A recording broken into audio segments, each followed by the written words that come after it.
4 pessoas foram presas suspeitas de envolvimento em um esquema de desvio de recursos públicos no programa Calha Norte do governo federal em Tefé. Condutores de ambulâncias e técnicos de enfermagem fazem manifestação e cobram pagamento de salários atrasados. O alerta para a prevenção do câncer em animais. Dados apontam que 45% de cadelas têm câncer de mama.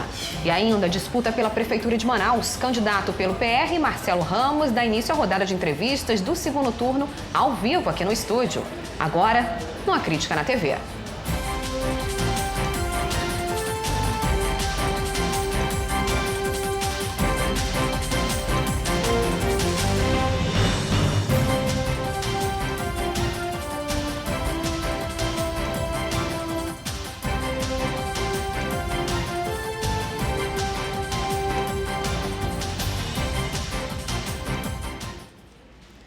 Boa noite. Eleições 2016.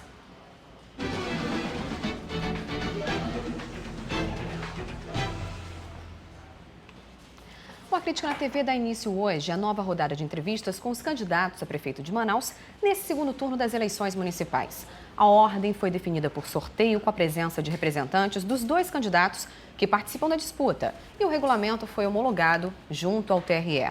Serão 20 minutos ao todo para responder aos questionamentos. E o nosso primeiro convidado de hoje é Marcelo Ramos, do PR.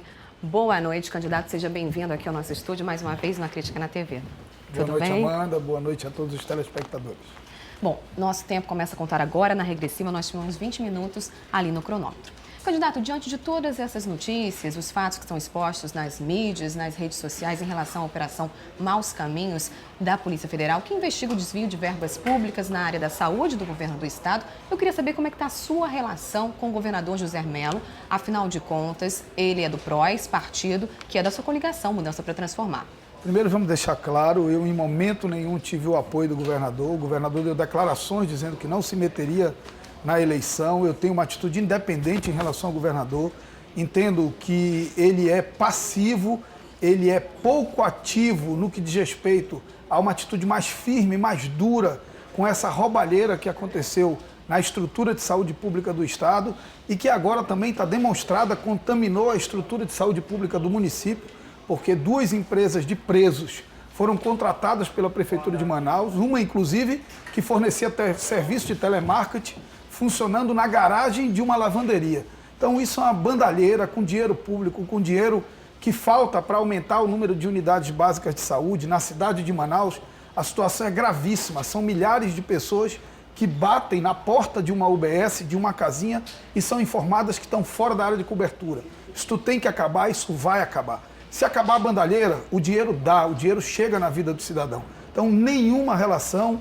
Defendo que a Polícia Federal seja implacável nas investigações, tanto em relação ao governador como em relação ao prefeito, que também parece bastante envolvido com relações não republicanas com empresas de presos da Operação Maus Caminhos. Quero lembrar, inclusive, Amanda, que durante o período dos escândalos da Operação Maus Caminhos, 2014 e 2015, em 2014, eu era um deputado de oposição e o atual prefeito era aliado do governador. 2015 eu era um professor universitário lutando de maneira simples para sustentar minha família com dignidade, porque estava sem mandato, e o prefeito era um aliado do governador. Então, portanto, se tem alguém que tem relação com o governador e relação com a Operação Maus Caminhos, é o outro candidato e não eu. Então não tem nenhum tipo de apoio do governador José Mello na sua campanha? Nenhum. Os apoios, eles são manifestos. Quem quer apoiar alguém diz que está apoiando. Ele, em momento nenhum, disse que está me apoiando, pelo contrário, deu uma declaração que não se meteria na eleição no primeiro turno e agora proibiu os servidores de agirem de forma coletiva em defesa de qualquer candidatura. Se ele está apoiando alguém, não sou eu. Pela relação de proximidade histórica que ele tem com o prefeito, muito provavelmente pode até estar ajudando o prefeito. Mas se o senhor vier ser eleito, como é que vai ser a sua relação política com ele? Porque o governo estadual e municipal tem que encaminharem juntos. Republicana. Com ele ou com quem quer que seja o governador. Em 2018, nós teremos a troca de governador, ele não pode ser reeleito. Não me importa quem será o governador. A relação de um parlamentar é de fiscalização do Poder Executivo. A relação de um cidadão, que é a condição que eu me encontro desde 2015, é de ser fiscal do Poder Executivo. A relação de um prefeito com o governador tem que ser uma relação institucional republicana. Vou lhe dar um exemplo. Se quando eu for prefeito, o governador ameaçar fechar CAICs e CAIMES, eu não vou ficar choramingando ou tentando usar isso politicamente para me eleger. Eu vou assumir o CAI que eu caí. Como fez, por exemplo, o prefeito do Rio, que quando o governador, por dificuldades financeiras, ameaçou fechar um hospital, ele foi lá e entrou com o dinheiro da prefeitura. E a prefeitura de Manaus teve 5 bilhões de reais a mais do que a administração anterior. Pelo nosso levantamento, vai fechar o mandato com 5 bilhões e meio de reais a mais do que a administração anterior. E ao invés de ajudar, colocar recurso, garantir o funcionamento, preferiu se aproveitar disso politicamente. Candidato, uma das críticas que a gente vê dos eleitores é justamente essa troca de ataques, ofensas entre os candidatos durante esse período eleitoral. A gente vê que na sua campanha o senhor também mostra propostas, mas também ataca a atual gestão, apontando as falhas. Essa seria a melhor estratégia? Será que o eleitor não podia considerar isso uma estratégia meio agressiva? Olha lá, Amanda, uma coisa são 2 candidatos que nunca governaram. Eles têm que governar e se apresentar para a população, única e exclusivamente apresentando suas propostas. Mas tem um candidato que é prefeito. É dever meu fazer o balanço do que ele prometeu em 2012 e do que ele fez. Isso é legítimo, mais do que isso. A população está fazendo esse balanço. Quantas creches o prefeito prometeu? 110, não entregou. Quantos quilômetros de BRT ele prometeu? 19, não entregou. Quantas escolas de tempo integral ele prometeu? 25, não entregou. Então, isso é um balanço da administração dele. Isso não é crítica.